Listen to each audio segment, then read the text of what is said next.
So, good morning, students. We are here to discuss about exam malpractice and how guidance and counseling can help us make right choices. This is a safe space. Don't fear.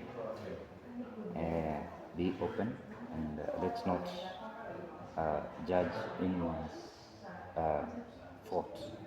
So, William, can you share your experience? Personally, I stayed in an exam during the last exam because I was afraid of failing and disappointing my parents. Brenda? Okay, I cheated because my friends encouraged me to do it and I didn't want to. I just felt pressured to do it.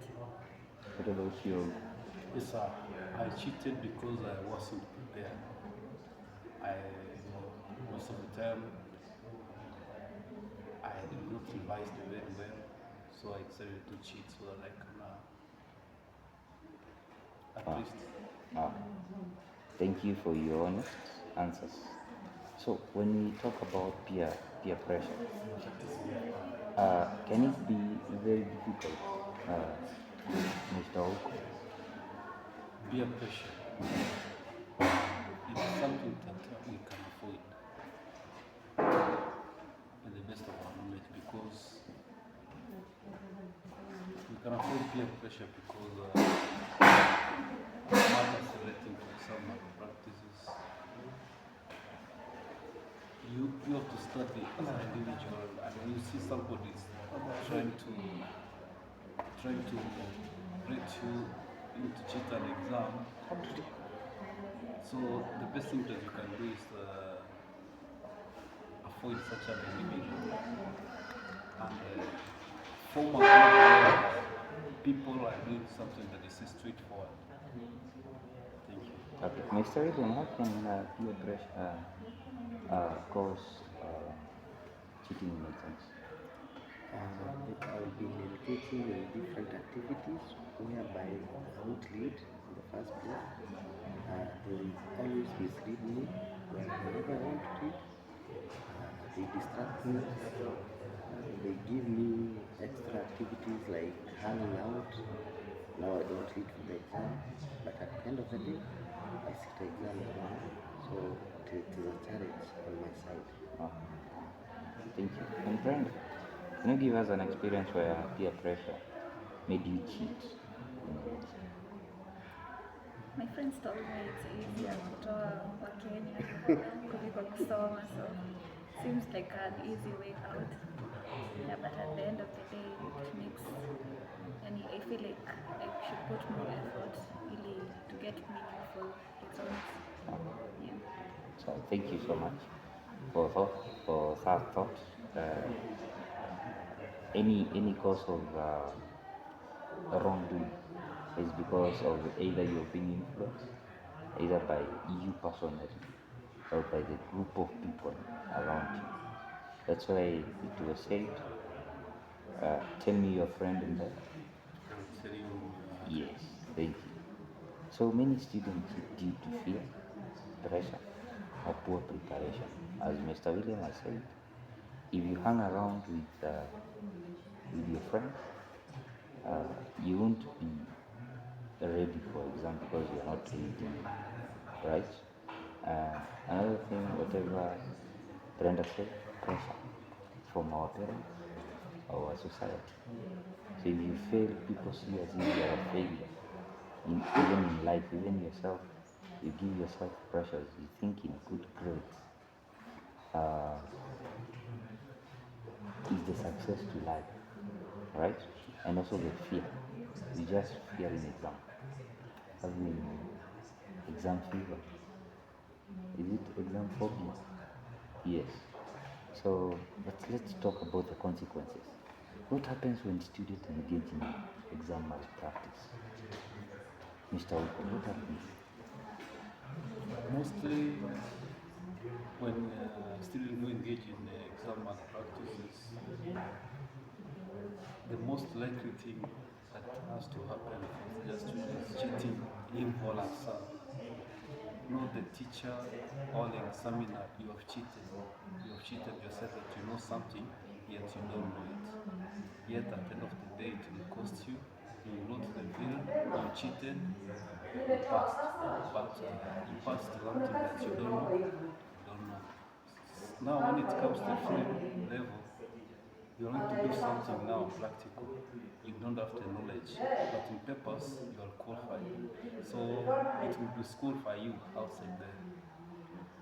Not only in classroom level, but outside there, since you don't have the knowledge. So maybe can I understand that when you talk about being prepared on paper, you know there are some students who are bookwormers. When it comes to reading, you're good, but for doing the practical way, there are years back before the SIDAC or the change or the knowledge-based exam, the industry was saying most of the degree students are half. Kwa karatasi yako sawa, but when it comes to practical, ajui, right? So maybe maybe I can help Oko. One of the consequences of cheating is suspension. So when you're caught cheating, you're given 1,000 days, academic days suspension. So you remember? Yeah. Back in maybe campuses, back in colleges, Yeah. when you're caught with a Kenya or you're doing exam malpractice, you're suspended for 1,000 academic days. Even here also, if you're caught cheating, it's 1,000 academic days. And you see, academic days is the days of the year minus weekends and holidays. And you see, we are talking about holidays of 3 months, the long holidays also, right? So utapata unafukuzwa like for 2 to 3 years, the normal calendar years. Ni sawa. So what do you think consequences of cheating? I think it makes the results you get meaningless because you didn't really put into it. Perfect. What about Mr. William?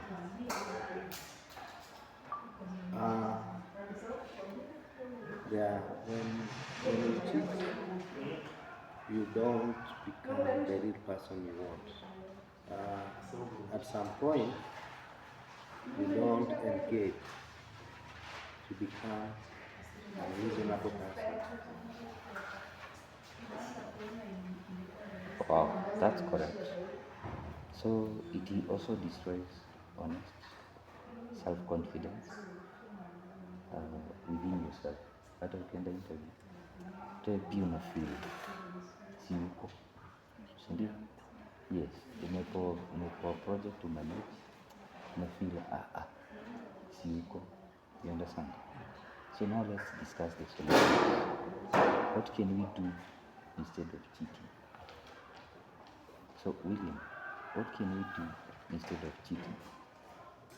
It is starting waking up early and have a group discussion whereby we can able to know the effort of our student and understand the weakness of each and every student. That I think can help us. What about Brenda? What can we do instead of cheating? I think we should just practice time management. You have time for hobbies and meeting with your friends, and you allocate time for study. Yeah, so that you can be well prepared for exams. What about Mr. Wu? I can say it's all about well preparedness, as my fellow colleagues have said. Exams are not difficult when we as students well prepared. Yeah. So that was a very nice thing. Also, when it comes to the solutions of cheating, whatever Brenda has said, we just avoid bad company for preparations, right? And also start reading early and ask for help from maybe trainers, your fellow colleagues, students, and also interact with the library. If you're capable and you feel like you're good in sitting for long in quiet areas for reading, right? So it was an excellent session. Guidance and counseling teaches us to proper study habits time management, handle exam anxiety, and the value of honesty. Remember, exams test not just knowledge, but character. Success achieved through cheating does not last. Will you choose honest or hard work? You choose hard work. Okay. Thank you for the session, and always seek guidance instead of shortcuts. Are you together, class? Thank you. Okay. Thank you. Have a nice day. Thank you.